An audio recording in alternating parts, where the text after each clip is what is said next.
Continuamos, amigos, en Universidad Somos Todos. El tema de hoy, Unidad de Atención a las Personas con Discapacidad de la Universidad de los Andes, UNIAPDIS-ULA. Y para tratar este tema contamos con la presencia del profesor John Rosales, coordinador general de UNIAPDIS-ULA, y el profesor Eloy Albornoz, coordinador adjunto de esta unidad.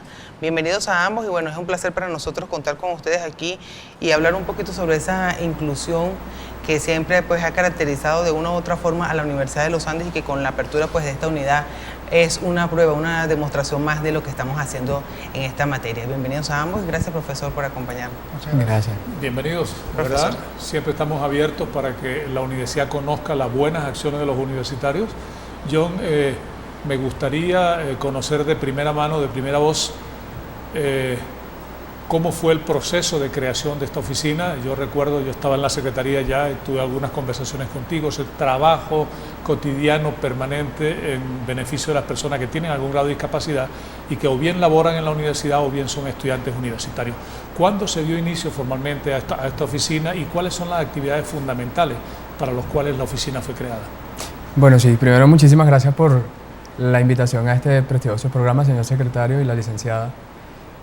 Para nosotros es un privilegio y un verdadero gozo poder compartir en esta oportunidad lo que la universidad ahora tiene como herramienta en positivo en función de la atención a personas con discapacidad. La creación pues siempre la precede una dinámica social en cuanto a ese despertar de las personas con discapacidad y de parte de la sociedad como tal. Eso va abordando pues varios aspectos de la sociedad, económicos, políticos, y no escapa de ello pues el ambiente universitario. Más o menos a partir del año 2000, 2004 se fueron estableciendo reuniones, ideas que luego se fueron concretando con una mujer baluarte en la Universidad de los Andes en materia de discapacidad como es la doctora Miriam Anzola, y la cual pues tuvo a bien en el año entre 2005 y 2006 la creación de la Cátedra Libre de Discapacidad de la Universidad de los Andes. Fue el primer paso.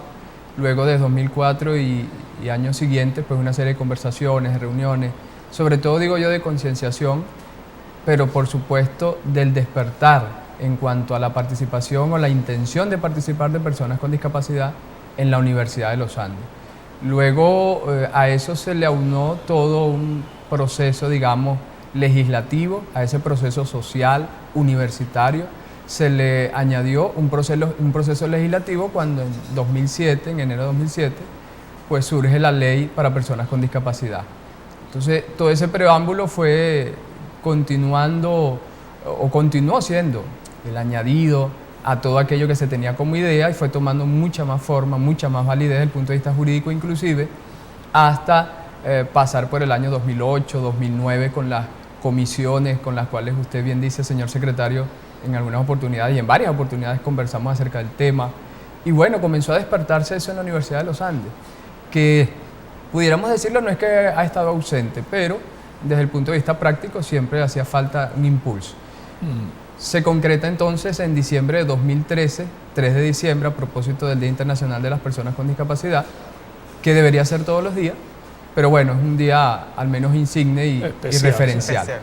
Ese día sale a la luz pública la Unidad de Atención a Personas con Discapacidad, previa aprobación del Consejo Universitario, además de manera unánime, lo que da cuenta pues de la disposición que tiene la comunidad universitaria, sus autoridades, los decanos, en pues echar a andar este proyecto y esta ahora coordinación o dirección, si se quiere de alguna manera. Muy bien. De allí pues ya tenemos ese tiempo trabajando. La tarea encomendada que tiene la unidad es atender a las personas con discapacidad que hacen vida en la ULA. Tenemos una característica muy particular que no la tiene ninguna otra universidad en el país y si se quiere pocas universidades en Latinoamérica, que la atención a personas con discapacidad según el proyecto no solamente digamos prevé el área estudiantil, sino que también la unidad en la ULA tiene previsto la atención a personal ATO o inclusive docente. Quisiéramos conocer también, Eloy, por lo menos tú eres el coordinador pues, adjunto de esta unidad, los objetivos que se han trazado, ¿cuáles se están cumpliendo hasta ahorita? Bueno, en realidad pues quisiera agregar algunas cositas que dice el profesor John, ¿no? Porque creo que es fundamental, ¿no?, hablar de esas cositas. Hablando de la profe Miriam Anzola, que obviamente es evaluarte no solamente a nivel de la Universidad de los Andes, sino a nivel de Venezuela en función de lo que es hablar de la inclusión de la persona con discapacidad. Pues también se creó la Cátedra Libre de Discapacidad en el 2005-2006 y de allí nace la primera carrera para sordos a nivel de Latinoamérica, que es la mención básica integral, mención cultura sorda, ¿no? Que Facultad de Humanidades, Escuela de Educación, sí. En la cual pues participó y siempre hay que decirlo, ¿no?, porque es fundamental. Aparte de Miriam Anzola, la profesora Elsa Mora, el profesor Aníbal León, que fueron partícipes de la creación de esa cátedra libre de discapacidad y de esa formación de estudiantes. De hecho, pues tienen ustedes van a entrevistar a uno de los primeros sordos, egresados, de la primera corte. De la primera corte, que está Alejandro Quintero, ¿no? Fue una de las primeras cortes, comenzó en el 2006, con 4 profesores simplemente, y después uno que otro que iba formando poco a poco, pero con pocos profesores salimos adelante, ¿no? La unidad DIS, en función, vamos a hablar de lo práctico, ¿no?, de lo que se ha vivido en estos 2 años, pues en la atención a la persona con discapacidad no solamente es para atenderla, es para buscar mejorar la calidad de vida de esas personas con discapacidad, es decir, hablar en realidad de inclusión, ¿no? Entonces, ¿qué hemos hecho? Pues en estos días, en función de la dinámica de la unidad DIS, pues las personas que han llegado, no solamente personas con discapacidad, han llegado profesores, han llegado partes de estudiantes de los Plan 2 a buscar información de cómo se pueden trabajar con una persona con discapacidad. Docentes que dicen que tienen un Asperger, tienen una persona con discapacidad visual, una persona con discapacidad motora, una persona sorda, que van allá a preguntar o buscar maneras de decir cómo se puede trabajar, cómo se puede evaluar a una persona con discapacidad. Y un objetivo fundamental es eso, ¿no?, mejorar la calidad de vida de la persona con discapacidad a través de estrategias y herramientas, ¿no? ¿Qué hace la unidad BIS? O en función de qué percibe la unidad BIS que se debe mejorar, cómo se debe mejorar la calidad de vida. Obviamente la discapacidad existe, la hay, ¿sí? Podemos decir que hay 5 tipos de discapacidad, quizás una sexta. Sin embargo, la discapacidad está allí, es algo social. Sin embargo, la unidad BIS tiene que ir un poco más allá. ¿Y cuál es ese más allá? Atacar la invisibilización. ¿Qué es eso? Buscar visibilizar a la discapacidad. Ejemplo, las 2 facultades que tienen mayor tipos de discapacidad son la Facultad de Ingeniería y la Facultad de Humanidades. La Facultad de Ingeniería cuenta con personas con discapacidad autistas, estudiantes autistas, personas con discapacidad visual, personas con discapacidad motora, personas con discapacidad auditiva. Y humanidades tiene los mismos tipos de discapacidad. Entonces, ¿qué es lo que más ha motivado a buscar una diferencia? Pues sensibilizar. ¿Cómo se busca la diferencia? La discapacidad ya existe, pero ¿qué hay de aquella persona? ¿Qué hay de aquella persona que no tiene la discapacidad, que no vive la discapacidad? ¿Sí? Hay que buscar tocar a esa persona desde la unidad BIS o de algún tipo de proyecto, buscar sensibilizar a esa mayoría que aún desconoce el tipo de discapacidad. Y esa es una de las grandes cosas que debe hacer la unidad. Uno de los grandes retos que tiene la unidad. John, ¿cómo es la estructura administrativa? ¿Con qué personal contáis? ¿Cómo te sientes como la persona, digamos, a cargo de esa oficina en cuanto al apoyo universitario? ¿Estamos muy lejos de lo que les gustaría ser? No, bueno, yo en principio me siento muy honrado por esta gran tarea en la cual, pues, ustedes como autoridades universitarias, el señor rector, usted y el vicerrector, la vicerrectora académica, pues han depositado en mí. Así como es una responsabilidad, también de alguna manera es un privilegio poder servir a la comunidad. Nosotros, comunidad, estamos adscritos al rectorado. Luego del rectorado tenemos toda una organización autonómica internamente hablando, la coordinación general, coordinación adjunta. Tenemos una unidad administrativa desconcentrada y una unidad secretarial también desconcentrada. Luego de allí tenemos 4 grandes vertientes, como son oficinas orientadoras, creadoras de proyectos, también proveedoras de tecnología, herramientas para que las personas con discapacidad puedan lograr su cometido dentro del ámbito universitario y, si es posible, beneficiar al entorno, que en este caso sería la sociedad merideña, aunque ya los efectos positivos se han sentido no solamente en Mérida, ya hemos tenido experiencias en lo que es Lara, Carabobo, en la ciudad capital. Inclusive tuvimos una participación en nombre y representación de la Universidad de los Andes en México hace poco tiempo, el año pasado. Entonces todo eso, pues a través de esta organización nos permite de alguna manera. Ahora, si bien es cierto que es un privilegio también en el andar de la unidad, pues uno puede observar que es un gran trabajo el que hay que hacer, o sea, es inmenso el trabajo que tenemos que hacer. Por ejemplo, no solamente la ULA Mérida, tenemos que atender Táchira, Trujillo, Tovar, Bailadores, ahora SEA, John, ¿tiene esta oficina central en Mérida, tiene ramificaciones en Táchira y Trujillo? Todavía no. Sí. ¿Sí tienen ya? Sí, ya en Táchira eventualmente hay 2 profesores que nos están ayudando allí. En Trujillo tenemos la directora de DAES, que también se mostró muy proactiva para inicialmente tomar, digamos, referencia informativa y toda esa información, pues, proveerla aquí a UniAbdis Mérida, ¿no? Entonces, de hecho, ya en Táchira se nos hizo ofrecimiento de un espacio físico para al menos aperturar la sede allá, porque es impresionante cómo, dependiendo de la idiosincrasia, de la dinámica social de los estados, va a depender también el tipo de discapacidad que se genera y que la universidad presente en ese estado pues conoce de alguna manera. Entonces es grande el trabajo. Por los momentos nosotros en la oficina formalmente somos 7 personas, tenemos algunos 3, 4, 5 colaboradores como el licenciado Alejandro, por ejemplo. Y bueno, pero que creemos que con empeño, que con mucha fe se pueden hacer las cosas, pero también creemos que siempre pidiendo y haciendo los llamados respectivos, esto va a seguir avanzando. De eso no tenemos ninguna duda y lo vamos a seguir haciendo.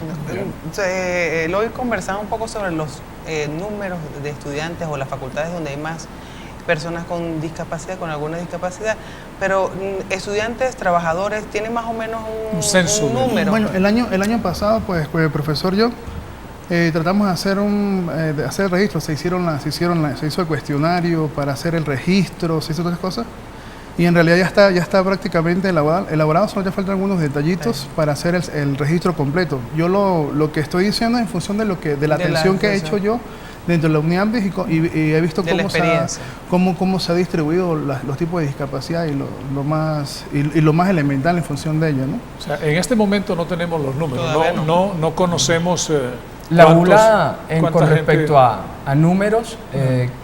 De hecho, nos hemos encontrado que cada facultad de manera empírica trató en algún momento, en función de la presencia de alguna persona con discapacidad, tratar de establecer un registro. Eso es lo que tenemos ahora referencialmente. Bueno, ya hemos hecho algunas conexiones, ya hemos organizado en 2 años pues un poco más, porque hemos solicitado información, estamos tratando de cruzar información. Esta semana tuvimos reunión con lo que son dependencias bien importantes a nuestro entender, como es OCRE o FAE, en materia de ingreso, de registro estudiantil. Entonces estamos tratando de establecer esa organización. Como dice el profesor, pues para nosotros es vital el tema del registro que viene. ¿Por qué se detuvo un poco? Bueno, por esta misma dinámica de crisis, la cual estamos afrontando universitariamente hablando, porque pensábamos hacerlo en físico, hubo que abandonar esa idea, entonces se está montando vía online para que sea más efectivo, más rápido y por supuesto más económico. Ya. Entonces eso va a ser vital para nosotros. Eloy, hay un organismo nacional que se encarga de certificar que una persona tiene una cierta discapacidad. Nosotros, que después vamos a tocar el tema de la admisión a la Universidad de los Andes, la Universidad de los Andes ha sido una de las universidades más solidarias en términos de inclusión de estas personas que por este azar de la vida tienen algún tipo de discapacidad o tienen unas habilidades diferentes o especiales en comparación con los demás. Hay un organismo nacional que califica y que da inclusive un carnet, pero cuando yo converso con los decanos, converso con mi directora de OFAE, encontramos que hay gente que tiene discapacidades menores, pero que tiene un carnet de discapacidad. Entonces hemos encontrado gente que tiene discapacidad visual, por ejemplo, que lo que tienen es una miopía más o menos profunda, un astigmatismo, que igual no tiene, si tú quieres, una dimensión igual a una persona que tiene ceguera, que tiene pérdida total de la vista o que tiene pérdida total auditiva. Claro. ¿Cómo funciona eso a nivel nacional? Claro, podemos hablar del CONABDIS y del CEABDIS, ¿no? Sin embargo, también aquí a nivel unitario vamos a meter a otro personaje que es la OPSU, ¿no? El CONAPDI es el organismo a nivel nacional que puede certificar o está atento a lo que es la inclusión de la persona con discapacidad, y ellos se dividen en función de los CEAPDI que están en cada... Los centros de cada estado. Sí, que están en todos los diferentes estados. ¿Qué sucede, profesor? O sea, en realidad hay algo que la gente no comprende. Y eso, de hecho, en el 2008 se hizo un trabajo muy fuerte con lo que es la Clasificación Internacional de Funcionamiento de la Discapacidad, que es el 2001, donde clasifica, ¿sí?, da un enfoque clínico, un enfoque social y un enfoque humano y educativo y laboral de cómo se debe clasificar a la persona con discapacidad. ¿Qué sucede? Que estos organismos CONAPDI, tanto CEAPDI, al igual que el OPS, o como lo estamos haciendo algunas organizaciones dentro de la Universidad de los Andes, pues obviamente desconocen qué es esto mismo, y por ello suceden las cosas que usted está diciendo. Hay personas que a veces tienen simplemente un carnet de discapacidad, ejemplo, y lo vimos, digo ejemplo porque es palpable. OFAE, que es una dirección que está escrita a Secretaría, llegó con un caso de un estudiante que dijo que era sorda y simplemente entregó el carnet, pero en realidad no era nada de sordo, ¿no? ¿Qué es lo que hay dentro? Pues no sé qué es lo que sucede dentro de CONADI, porque eso ya simplemente sería levantar un juicio a priori, ¿no? Claro. Pero sí hay cosas que suceden, ¿no? Pero yo creo que más que todo es por eso, es por el desconocimiento en realidad de lo que es la Clasificación Internacional de Funcionamiento y de la Discapacidad, que es fundamental para trabajar ello. Aparte de ello, la OPSU, profe, estábamos hablando de acá. La OPSU manda alineamientos, hay leyes, no solamente dice el profe, también está, como dijo el profe, también está la Constitución de la República Bolivariana de Venezuela, que es la única en el mundo que tiene 2 artículos, que es el 81 y el 103, dedicado a la persona con discapacidad, que son letras, como está en el escrito, ¿no? Que son letras que están allí, pero en realidad no ha salido del papel, ¿no? Están muertas, sí, y es lo siguiente, ¿no? Dicen que tenemos que dar el ingreso, el 1%, el 5%, en función a nivel laboral, en función del nivel del ingreso de personas con discapacidad. Pero está bien, la Universidad de los Andes fue una de las primeras. Es más, antes de que saliera la ley de personas con discapacidad, se estaba recibiendo, y de hecho se creó la carrera de educación básica integral, mención cultura sorda. ¿Qué sucede? Necesitamos intérpretes. O sea, estamos hablando de que tenemos una ausencia de intérpretes fundamental. ¿Qué sucede?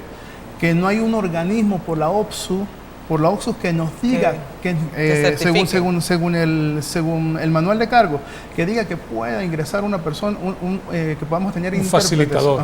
Sobre eso vamos a conversar en el próximo segmento, porque es muy, muy importante lo que está diciendo Eloy, ¿no? Secretario, no solamente el intérprete, tenemos personas con discapacidad visual. Así, si una persona con discapacidad visual tiene la oportunidad de tener una persona guía, de una persona que lo acompañe a todos lados, ¿por qué no el estudiante ciego? ¿Por qué no el compañero, el obrero ciego que tenemos? Todos aquellos que necesiten del apoyo solidario de los demás para poder desarrollar bien su trabajo como universitario o sus estudios, ¿no? Carmen, nos están haciendo la señal de costumbre para que vayamos a máster a identificar la estación. Quédense con nosotros, en un par de minutos estamos de regreso en un tema muy interesante que muestra la Universidad de los Andes como una universidad incluyente y solidaria, con la presencia de 2 buenos amigos, el profesor John Rosales y el profesor Eloy Albornoz, hablando sobre qué está haciendo la Universidad de los Andes para atender a las personas que tienen alguna discapacidad. Quédense con nosotros.